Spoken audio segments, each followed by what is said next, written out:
welcome back to yet another wacky physics video. Today we have this problem, and it starts us off with a cylindrical hoop of mass 3 kilograms and a radius of 0.2 meters has a rope wound around it, with one end tied to the ceiling, as in the figure above. The hoop is dropped and falls while the rope unwinds and spins the hoop. After the hoop drops 2 meters, what is the downward velocity of the center of mass V? Show all your calculations and explain carefully. Okay, here's this illustration, and let's just start off with what we know and what we need to know. We know that we have a cylindrical hoop of mass 3 kilograms and a radius of 0.2 meters, and it's dropped 2 meters. And what we're trying to figure out is its downward velocity. Now, formulas to consider when solving this equation, solving this problem are potential energy is equal to mass times gravity times height.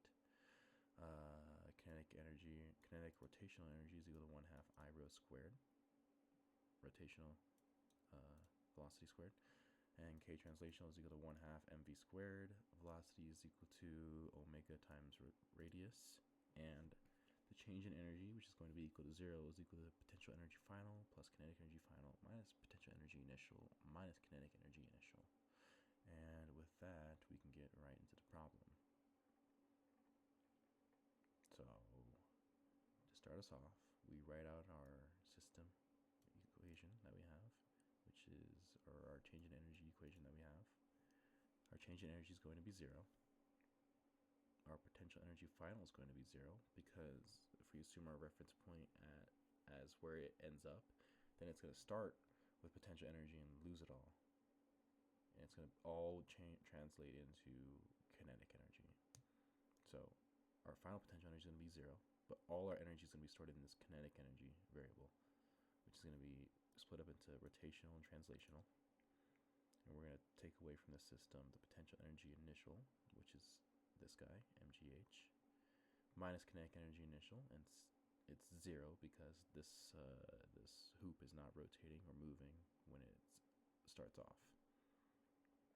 We simplify this down, we get mgh is equal to k rotational plus k translational, which is also, this can be expanded to mgh is equal to 1/2 I omega squared plus 1/2 mv squared.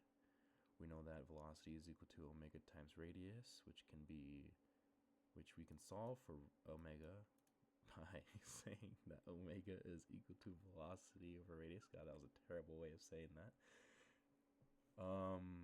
This isn't expected of you, but usually, they're supposed to provide a table with all these inertial equations on them, but the inertia of a hoop is going to be equal to the mass times the radius squared. And there's a bunch of other things that you are on that table that I hope you're not expected to know. That'd be really sad. And then, yeah, we just plug in this and this for our I and our rho, or our omega, and we get mass times gravity times height is equal to 1/2 mr squared, which is our I, times our v squared over r squared, which is our omega squared, right? Plus our 1/2 mv squared.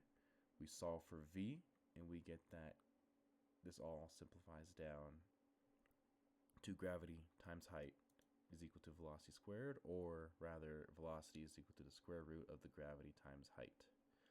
Plug in what we know gravity, we know the change in height. Velocity is going to be equal to the square root of 9.8 times 2, which is equal to 4.427. And that's about it for this problem. Pretty straightforward, simple.